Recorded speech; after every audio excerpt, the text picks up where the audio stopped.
ಶ್ರೀಮಾತ್ರೇ ನಮಃ ಗುರುಭ್ಯೋ ನಮಃ ಹರಿ ಓಂ. ಜೀವನ ರಹಸ್ಯ ಅರಿವೇ ಗುರು ಚಾನಲ್ಗೆ ರಹಸ್ಯ ತಿಳಿಸೋದೇ ನನ್ನ ಚಾನಲಿನ ಮುಖ್ಯ ಉದ್ದೇಶ.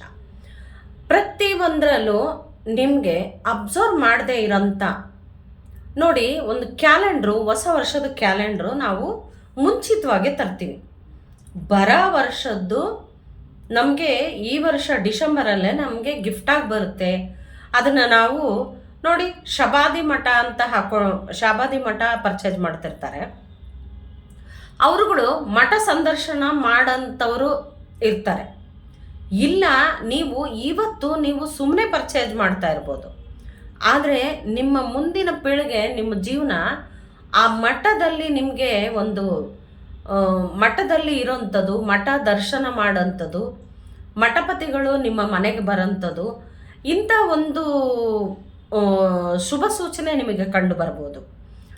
ಯಾರ್ಯಾರ ಮನೆಯಲ್ಲಿ ಒಂದು ಈ ಮಠ ತತ್ವವನ್ನು ನೀವು ಅಳವಡಿಸ್ಕೊಂಡಿರೋಂಥವ್ರು ಅವರು ನಿಮಗೆ ಶಾಬಾದಿ ಮಠ ಗದಗ ಕ್ಯಾಲೆಂಡರ್ ಬರುತ್ತಲ್ಲ, ಅದನ್ನು ಪರ್ಚೇಸ್ ಮಾಡ್ತೀರ.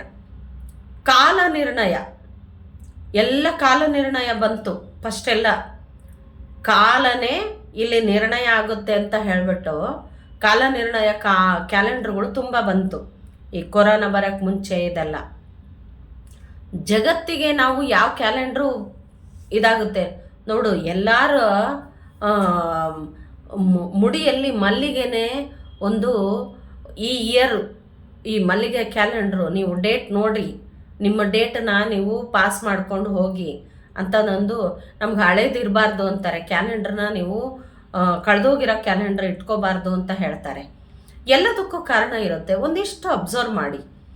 ನನಗೆ ದತ್ತಾತ್ರೇಯ ಕ್ಯಾಲೆಂಡ್ರು ನಮಗೆ ಬಂತು. ಅದು ಭಗವಂತನ ಸಾಕ್ಷಾತ್ಕಾರ ಆಗೋಕ್ಕೆ ಮುಂಚೆ ನನಗೆ ವೇಣು ಅನ್ನೋರು ಕೈಯಿಂದ ನನಗೆ ಗಿಫ್ಟ್ ಆಗಿ ಬಂತು. ಹೋದ ವರ್ಷ ನನಗೆ ಗೀತಾ ಅನ್ನೋರಿಂದ, ಗೀತಾ ಹನುಮಂತು ಅವರಿಂದ ನನಗೆ ಸಿದ್ಧಗಂಗಾ ಮಠ ಸ್ವಾಮೀಜಿ ಶಿಷ್ಯಂದರು ಫೋಟೋ ಇರೋಂಥದ್ದು ಕ್ಯಾಲೆಂಡ್ರ್ ನನಗೆ ಗಿಫ್ಟಾಗಿ ಬಂತು. 2 ರೀತಿ ಕ್ಯಾಲೆಂಡ್ರ್ ಬಂತು. ಇಬ್ಬರು ಸೇರಿಕೊಂಡು ನಾವು ಮಠದಲ್ಲಿ ವಚನ ಕಮ್ಮಟ ನಾವು ಆ ವೀಕ್ಷಿಸೋದು, ಆ ಮಠ ದರ್ಶನ ಮಾಡೋದು, ಅಲ್ಲಿ ಪ್ರಸಾದ ತಗೊಳ್ಳೋದು, ಇಷ್ಟೆಲ್ಲ ಭಾಗ್ಯ ಸಿಕ್ತು. ಸ್ವಾಮೀಜಿ ಫೋಟೋ ಅಲ್ಲ ಅಂತ ಅದಕ್ಕೆ ಗಂಧ ಕುಂಕುಮ ಇಟ್ಟು ನಾನು ಅವರು ದರ್ಶನ ಮಾಡಿದರೆ ನಮಗೆ ಎಷ್ಟೋ ಅದೃಷ್ಟ, ಇದು ಗಿಫ್ಟಾಗಿ ಬಂದಿದೆಯಲ್ಲ ಅಂತ. ಯಾವ ಕ್ಯಾಲೆಂಡ್ರು, ದೇವ್ರ ಕ್ಯಾಲೆಂಡ್ರ್ ಬಂದರೆ ಅದಕ್ಕೆ ಪೂಜೆ ಮಾಡದೇ ಇರೋದಿಲ್ಲ ನಾನು.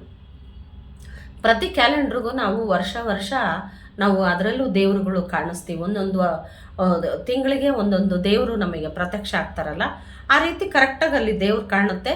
ಅದಕ್ಕೂ ನಾವು ಪೂಜೆ ಮಾಡ್ತೀವಿ. ಆದರೆ ಪೂಜೆ ಮಾಡಿದಾಗ ಏನಾಗುತ್ತೆ, ಅದು ಅಧಿಕ ಫಲ ಕೊಡುತ್ತೆ ನಮಗೆ. ಸಾಮಾನ್ಯವಾಗಿ ನೋಡೋದಕ್ಕೂ ವಿಶೇಷವಾಗಿ ನೋಡೋದಕ್ಕೂ ಆ ಕ್ಯಾಲೆಂಡರ್ಗಳಲ್ಲಿ ನಾವು ಒಂದು ಎದ್ದ ತಕ್ಷಣ ನಮಗೇನಾರು ಬೇಕು ಅಂದರೆ ಕ್ಯಾಲೆಂಡರ್ನ ನಾವು ತಿರುವಾಗ್ತೀವಿ ಅಲ್ವಾ. ಪ್ರತಿದಿನ ಬಂದು ಅದು ಒಂದು ತಿಂಗಳಿಗಾದ್ರೂ ನಾವು ಅದನ್ನು ಚೇಂಜ್ ಮಾಡೋದು, ಡೇಟ್ ಬಂದಾಗ ಆ ಡೇಟ್ ನೋಡ್ಕೊಳ್ಳೋದು, ಅದೆಲ್ಲ ಮಾಡ್ತೀವಿ. ಆಮೇಲೆ ಈ ದಿನ ಏನು ಮಾಡಿದ್ವಿ ಅದನ್ನು ಬರೆದಿಡೋ ಅಭ್ಯಾಸ ಕೆಲವ್ರಿಗಿರುತ್ತೆ. ಆ ರೀತಿ ನಮಗೆ ಕ್ಯಾಲೆಂಡರ್ಗಳು ಪರ್ಚೇಸಿಂಗಲ್ಲಿ ಆ ಕ್ಯಾಲೆಂಡರ್ಗಳ ಹೆಸರಲ್ಲಿ ಮಲ್ಲಿಗೆ, ಆಮೇಲೆ ಕಾಲ ನಿರ್ಣಯ, ಆಮೇಲೆ ಶಾಬಾದಿ ಮಠ, ಬೇರೆ ಏನೇನೋ ಇದ್ದಾವೆ. ನಿಮ್ಮ ಜೀವನದಲ್ಲಿ ಆ ಕ್ಯಾಲೆಂಡರ್ಗಳು ಯಾವ ರೀತಿ ನಿಮಗೆ ಒಳ್ಳೆ ಫಲ ಕೊಟ್ಟಿದ್ದಾವೆ ಅಂತ ಕಮೆಂಟ್ ಬಾಕ್ಸಲ್ಲಿ ಹಾಕಿ. ನಿಮಗೆ ಅದನ್ನು ಅಬ್ಸರ್ವ್ ಮಾಡೋಂಥ ಮನಸ್ತತ್ವ ಇಲ್ಲ ಅಂದರೆ ಈ ವರ್ಷದಿಂದ ನೀವು ಅಬ್ಸರ್ವ್ ಮಾಡಿಕೊಂಡು ಅದನ್ನು ಅನುಭವನ ನನ್ನ ಹತ್ರ ನೀವು ಶೇರ್ ಮಾಡ್ಕೊಳ್ಳಿ. ನನಗೂ ಖುಷಿ ಆಗುತ್ತೆ ಅನ್ನೋದಲ್ಲ, ನಿಮ್ಮಲ್ಲಿರೋ ಜ್ಞಾನನ ನೀವು ಸುಮ್ಮನೆ ಮಾಡ್ಕೊಂಡು ಹೋಗೋದಕ್ಕಿಂತ ನೀವು ಅದನ್ನು ಏನಾಗ್ಬೋದು ಅನ್ನೋ ಒಂದು ಕುತೂಹಲ ನಿಮ್ಮ ಜೀವನದಲ್ಲಿ ಇರಲಿ.